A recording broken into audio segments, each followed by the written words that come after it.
ମୋ ନା ରାଜା। ଆପଣମାନଙ୍କ ପାଇଁ ମୋ ଜୀବନରେ ଘଟିଥିବା ନିରାଟ ସତ କଥା ଏ କାହାଣୀ ମାଧ୍ୟମରେ କହିବାକୁ ଯାଉଛି। ମୋ ବୟସ ଏବେ 19 ବର୍ଷ। ମୁଁ ମୋର ବାଣ୍ଡ 10 ଇଞ୍ଚ କି ମୋ ବୋଉର ଦେହ ଏତିକି ଏମିତି କହି ଫାଲତୁ ଡ୍ରାମା କରିବାକୁ ଚାହୁଁନି। କାହିଁକି ନା ବୋଧେ କେହି ସ୍କେଲ ପକେଇକି ତାଙ୍କ ବାଣ୍ଡ ସାଇଜ ମାପି ନଥିବେ କି ଫିତାରେ ତାଙ୍କ ବୋଉ ଗାଣ୍ଡିର ଚଉଡ଼ା ମାପି ନଥିବେ। ମୁଁ ବାସ୍ ଏତିକି କହିପାରିବି, ନର୍ମାଲ ମାଇକିନା ମାନଙ୍କ ଠାରୁ ମୋ ବୋଉର ଦୁଧ ବହୁତ ବଡ଼ ବଡ଼, ଆଉ ତା ଗାଣ୍ଡି ଯେମିତି ମାଇକିନାଙ୍କର ଥାଏ ସେମିତି। ଦର୍ଶକ ବନ୍ଧୁ, ମୁଁ ସମୟ ନଷ୍ଟ ନ କରି ସିଧା କାହାଣୀକୁ ଆସୁଛି। ଏ କଥା ଗଲା ବର୍ଷ ଇଲେକ୍ସନ ସମୟର, ଯେବେ ମୋତେ ବୋଉକୁ ଗେହିବାକୁ ମୌକା ମିଳିଥିଲା। ମୁଁ ଅଷ୍ଟମ କ୍ଲାସରୁ ଗିହାଗିହି ବିଷୟରେ ଜାଣିଲି ଯେ କେମିତି ବିଆରେ ବାଣ୍ଡ ଗଳେ, ଆଉ ସେବେଠୁ ଗିହା ଭିଡ଼ିଓ ଦେଖିକି ହଲେଇବା ବି ଆରମ୍ଭ କରିଦେଇଥିଲି। ଯେହେତୁ ଆମ ଘରେ ଲେଡ଼ିଜ୍ କହିଲେ କେବଳ ମୋର ବୋଉ ହିଁ ଥିଲା, ତ ସ୍ୱାଭାବିକ କଥା ମୋର ବାଣ୍ଡ ଉଠିବା ଦିନରୁ ମୁଁ ମୋ ବୋଉର ଦୁଧ ଆଉ ଗାଣ୍ଡିକୁ ନଜର କରୁଥିଲି। କେତେବେଳେ ସେ କପଡ଼ା ବଦଳିଲା ବେଳେ ତାର ଦୁଧ କି ବିଆର ଦର୍ଶନ ମିଳିଯାଉଥିଲା, ତ କେତେବେଳେ ସେ ଗାଧୋଇଲା ସମୟରେ ଲୁଚିକି ତାର ବାଳଭର୍ତ୍ତି ବିଆ ଦେଖିବାକୁ ମୋତେ ମିଳିଯାଉଥିଲା। ଏମିତି ମୁଁ ବହୁତ ଥର ତାକୁ ଦେଖିକି ହଲେଇଛି, ଆଉ ତାକୁ ମନେ ମନେ ସ୍ୱପ୍ନରେ ବହୁତ କେହିଛି, ଦଳି ଭିଡ଼ିକି ଉଠେଇ ପକେଇକି। ଏମିତି ଦିନକର ଘଟଣା। ମୁଁ 2 ପହର ବେଳେ ବୋର୍ ହେଉଥିଲି, ଆଉ ମୁଁ ମୋ ସାଙ୍ଗ ବିନୋଦ ଘରକୁ ଗଲି। କାହିଁକି ନା ତା ଘରେ ହୋମ୍ ଥିଏଟର ଲଗା ହୋଇଥିଲା, ଆଉ ସେଥିରେ ମୁଭି ଦେଖିବାର ମଜା ଅଲଗା ଥିଲା। ଅବଶ୍ୟ 2 ପହର ସମୟକୁ ତାଙ୍କ ଘର ଆଡ଼େ କେହି ଯାଆନ୍ତିନି, କାରଣ ତାଙ୍କ ଘର ଗାଁର ଶେଷ ମୁଣ୍ଡରେ, ଆଉ ବାପା ତାର କଲିକତାରେ ଚାକିରି କରନ୍ତି। ସେଥିପାଇଁ ବୋଧେ ମୁଁ ସେଇ ଟାଇମକୁ ଯିବି ବୋଲି ସେ ମୋତେ ଭାବିନଥିବ। ମୁଁ ଗଲାବେଳକୁ ତା ରୁମ୍ରୁ ଖାଲି ଜୋରରେ ମ୍ୟୁଜିକ୍ ଶବ୍ଦ ଶୁଭୁଥାଏ।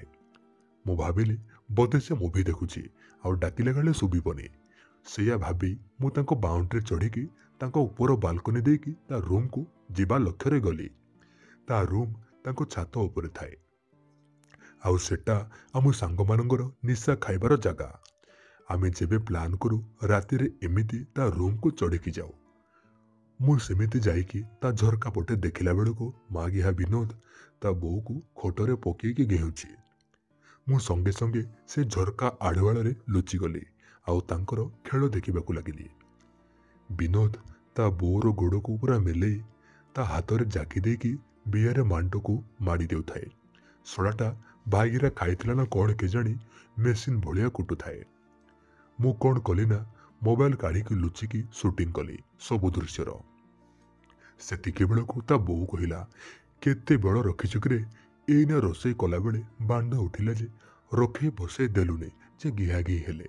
ଘଣ୍ଟାଏ ଖଣ୍ଡେ ସେତେବେଳେ କଲୁ ଯେ ରୋଷେଇ ସବୁ ଡେରି ହେଲା, ଆଉ ଏଇନା ଖାଇକି ଆସୁ ଆସୁ ପୁଣି ମାଡ଼ି ବସିକି କରୁଛୁ।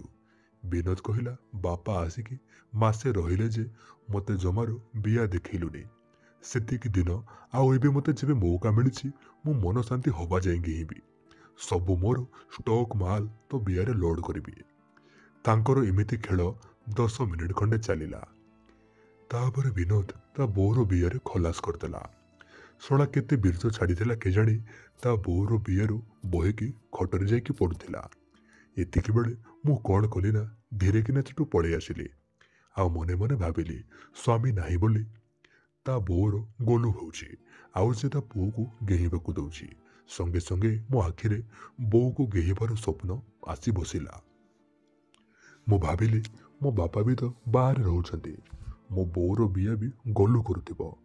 ଶଳା ମୁଁ ବି ମୋ ବୋଉର ବିଆରେ ଗେହି ପାରିବି, ହେଲେ ତାକୁ ଏକଥା କହିବି ବା କେମିତି? ମୁଁ ଚିନ୍ତା କଲି ତାକୁ ନିଶା ବଟିକା ଦେଇକି ଗେହିବି ବୋଲି।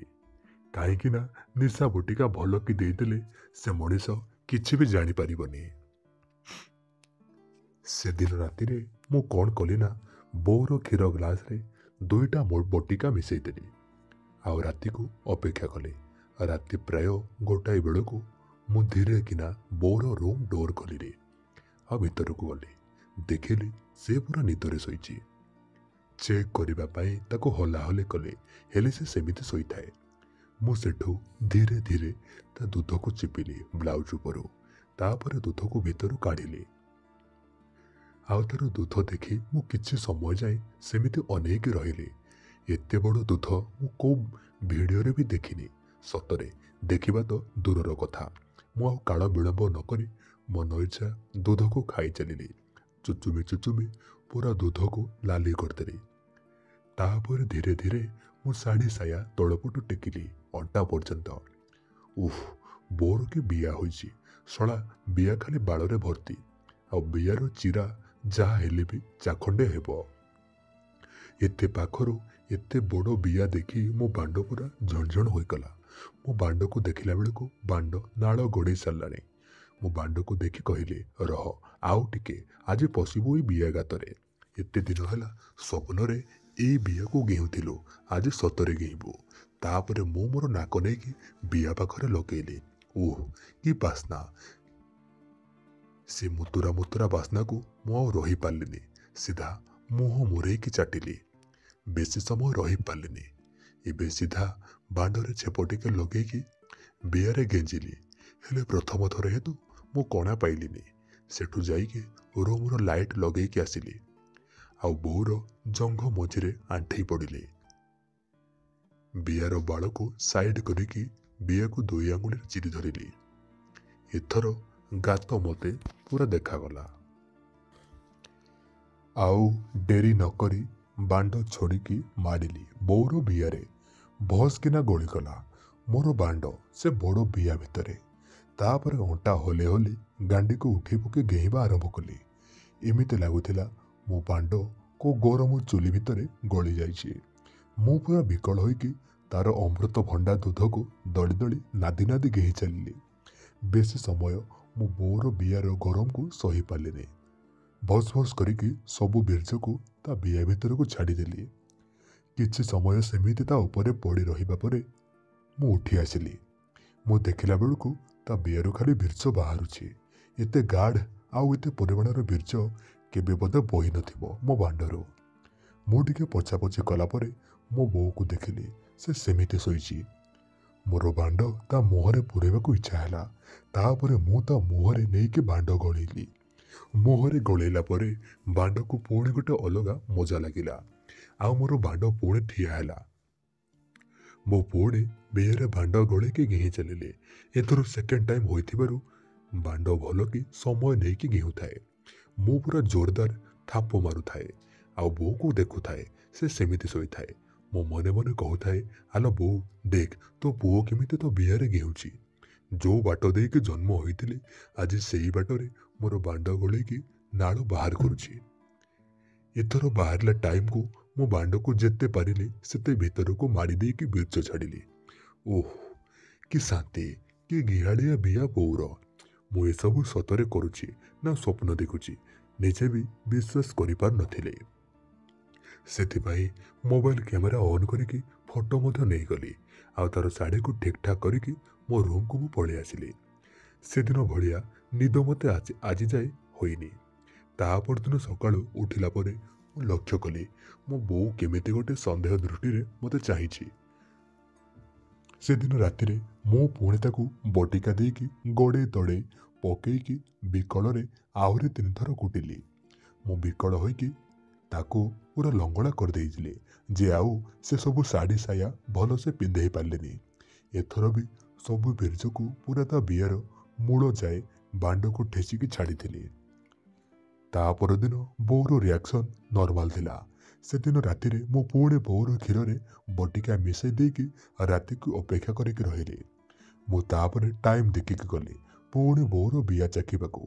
मु बांडरे छेप लगेइकी ता बियारे पुरेइकी धीरे धीरे अंटा हलेइकी गेहिबा आरंभ करदेली। आउ एपटे दूध को खाउथाए।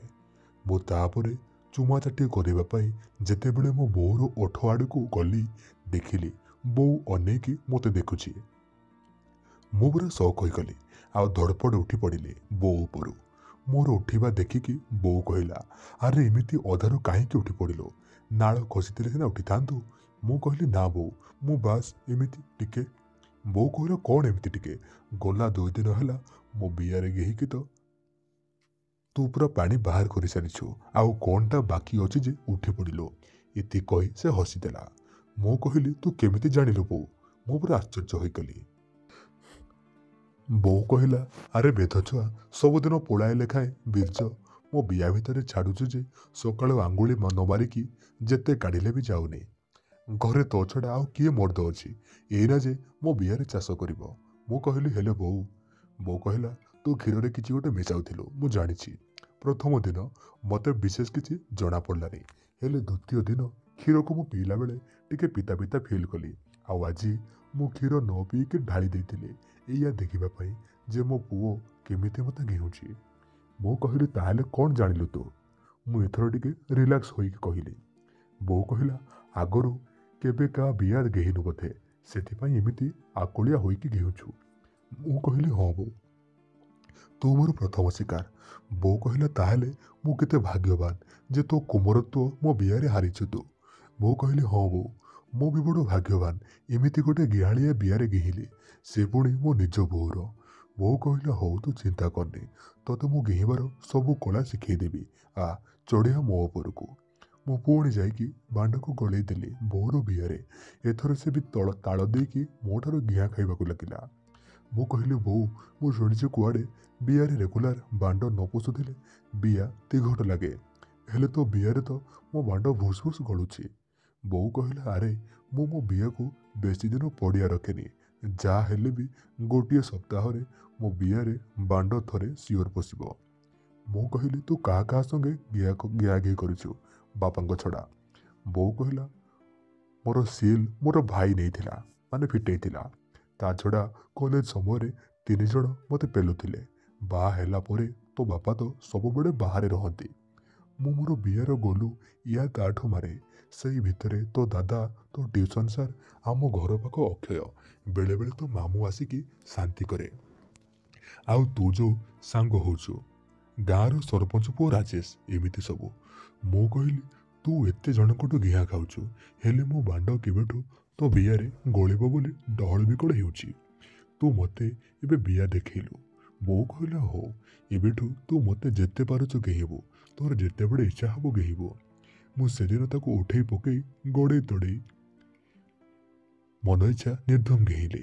ଆମର ଏ ଖେଳ ଭୋର 4ଟା ଯାଏ ଚାଲିଲା। ସେଇ ଭିତରେ ମୁଁ 4 ଥର ଆଉ ବୋଉ 3 ଥର ଝଡ଼ିଗଲା। ତାପରଠୁ ମୁଁ ତାକୁ ସବୁଦିନ ଏମିତି ଘେଇଲି।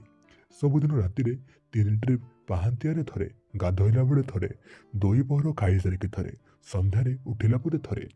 ଏମିତି ଦିନ ରାତି 6 ଦିନ ଯାଏଁ ଘେଇଛି। ବାପା ଘରକୁ ଆସିଗଲେ।